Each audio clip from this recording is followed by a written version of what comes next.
அனைவருக்கும் வணக்கம். நம்ம டெய்லியும் prelims and mains point of வியூல கரண்ட் அஃபேர்ஸ் கொஸ்டின்ஸ் வந்து பார்க்குறோம். இன்னைக்கு என்ன கொஸ்டின்ஸ் இருக்கு அப்படிங்கிறத பார்ப்போம். ஃபர்ஸ்ட் ஒன் பார்த்தீங்கன்னா, கன்சிடர் த ஃபாலோயிங் ஸ்டேட்மெண்ட்ஸ் அப்படின்னு சொல்லி கொடுத்துருக்காங்க.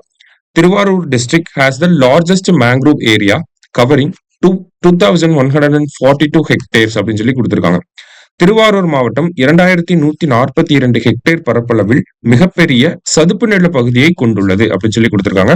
ஃபர்ஸ்ட் ஸ்டேட்மெண்ட் நமக்கு கரெக்ட் தான். சரிங்களா? அடுத்தது, mangroves in Tamil Nadu are highly affected by invasive species prosopis juliflora அப்படின்னு சொல்லி கொடுத்துருக்காங்க. தமிழ்நாட்டில் உள்ள சதுப்பு நிலங்கள் ப்ரோசோபிஸ் ஜூலிஃப்ளோரா என்ற ஆக்கிரமிப்பு இனத்தால் அதிகம் பாதிக்கப்படுகின்றன அப்படின்னு சொல்லி கொடுத்துருக்காங்க. ஸோ நமக்கு பார்த்தோம்னா ரீசெண்டா இந்த மேங்க்ரூவ் ஃபாரஸ்ட் ரிலேட்டடா தமிழக அரசாங்கத்திலிருந்து ஒரு ரிப்போர்ட் வந்திருக்கும். அதை பேஸ் பண்ணி தான் இந்த கேள்வி. ஸோ தமிழ்நாட்டில் பார்த்தோம்னா இந்த largest mangrove area in terms of area mangrove cover எங்க அதிகமா இருக்குன்னா திருவாரூர்ல இருக்கு. செகண்ட் பிளேஸ்ல பார்த்தோம்னா தஞ்சாவூர் வந்து இருக்கு. சரிங்களா?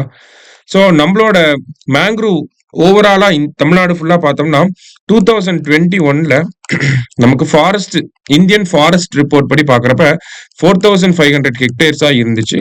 2024 டேட்டாவை பாக்குறப்ப அதுவே 9000 ஹெக்டேர்ஸா கிட்டத்தட்ட டபுள் த டைம்ஸ் ஆயிருக்கு. ஓகேங்களா?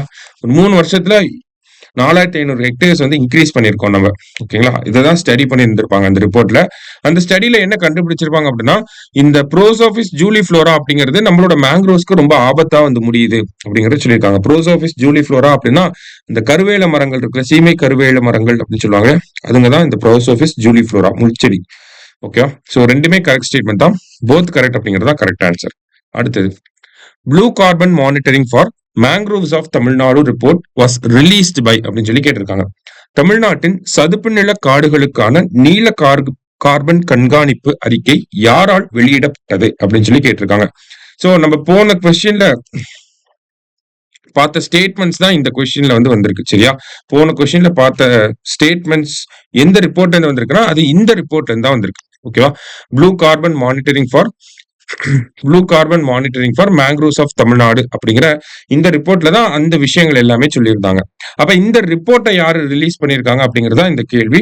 யார் ரிலீஸ் பண்ணிருக்காங்க அப்படின்னா centre for climate change and disaster management, காலநிலை மாற்றம் மற்றும் பேரிடர் மேலாண்மை மையம் அப்படிங்கிற இந்த அமைப்பு தான் வெளியிட்டிருக்காங்க. சரியா?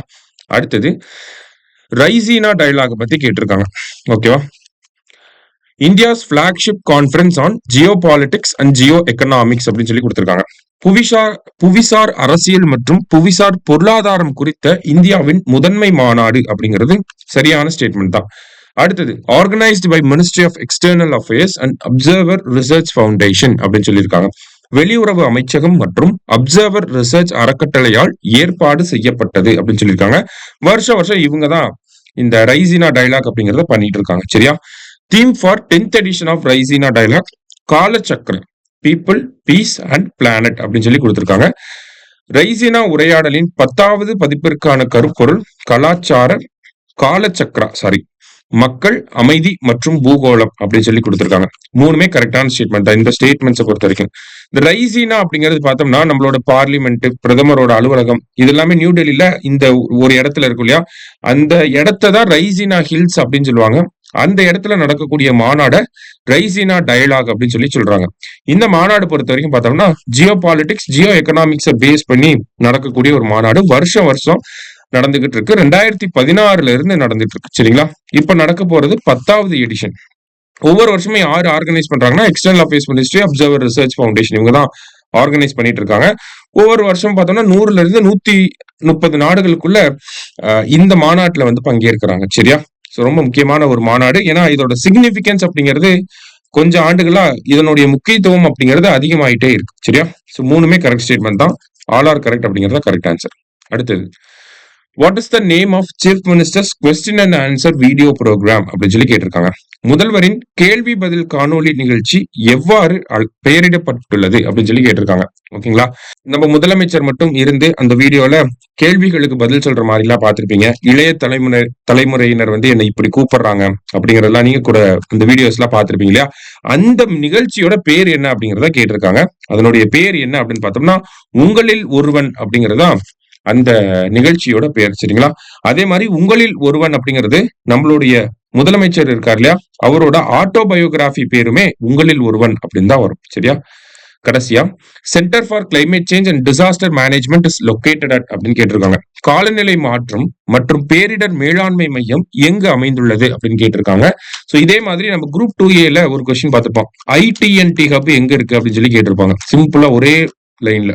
அதே மாதிரிதான் இந்த மாதிரி அமைப்புகள் எங்க இருக்குன்றதை இனிமேல் தெரிஞ்சு படிச்சுக்கணும். அந்த மாதிரி centre for climate change and disaster management தான் நம்ம பார்த்த மேங்க்ரூவ் ரிப்போர்ட்டை ரிலீஸ் பண்ண அமைப்பு. சரிங்களா? நம்ம ஃபர்ஸ்ட் கொஸ்டின்ல மேங்க்ரூவ் பத்தி ஒரு இது பார்த்தோம் இல்லையா, அந்த ரிப்போர்ட்டை ரிலீஸ் பண்ண அமைப்பு இவங்க தான். இந்த அமைப்பு எங்க இருந்து செயல்படுது அப்படிங்கறத கேள்வி. எங்கன்னா அண்ணா யூனிவர்சிட்டியில இருந்து தான் செயல்படுறாங்க. சரியா? சோ இன்னைக்கு 5 கொஸ்டின்ஸ் பார்த்திருக்கோம். தேங்க்யூ.